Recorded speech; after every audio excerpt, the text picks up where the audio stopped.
Sparked nationwide protests. Today, the Justice Department saying the death of George Floyd was not an isolated incident. In a newly released report, U.S. Attorney General Merrick Garland accused the Minneapolis Police Department of racist policing and using excessive force. The two-year investigation revealed that officers were too quick to fire their weapon and overused tasers, even on people who weren't being violent.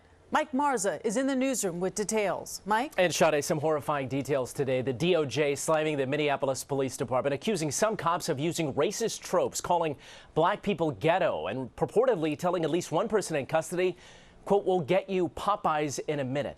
This two-year probe included 50 ride-alongs and interviews with some 2,000 community members and local groups, including family members of people killed by Minneapolis police officers. The Department of Justice detailing disturbing allegations against the Minneapolis Police Department. Findings of a two-year civil rights investigation launched after the murder of George Floyd.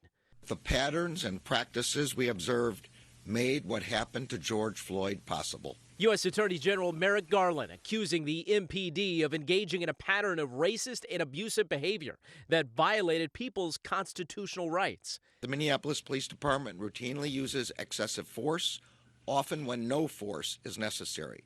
Like the 2017 killing of an unarmed woman who called 911 to report a suspected assault nearby. When cops got to the scene, instead of officers helping her, they shot and killed her.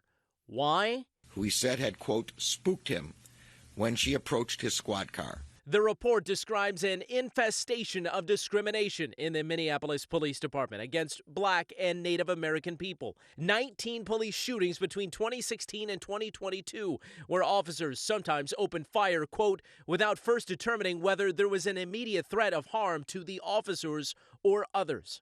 MPD stopped black and Native American people nearly 6 times more often than white people in situations that did not result in arrest or citation. In the wake of the bombshell report, the DOJ and MPD agreed to a deal. An independent court-appointed monitor will oversee reforms to force changes. The Attorney General says the MPD has already started changes, like prohibiting neck restraints and banning no-knock warrants.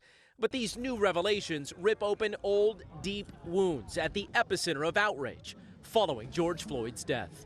This is truly about trying to change culture around policing and trying to really build bridges. 4 former officers were convicted in the murder of George Floyd, including Derek Chauvin, who held his knee on Floyd's neck for so many minutes. And the department is struggling to staff positions. More than 300 officers have left the department since 2018.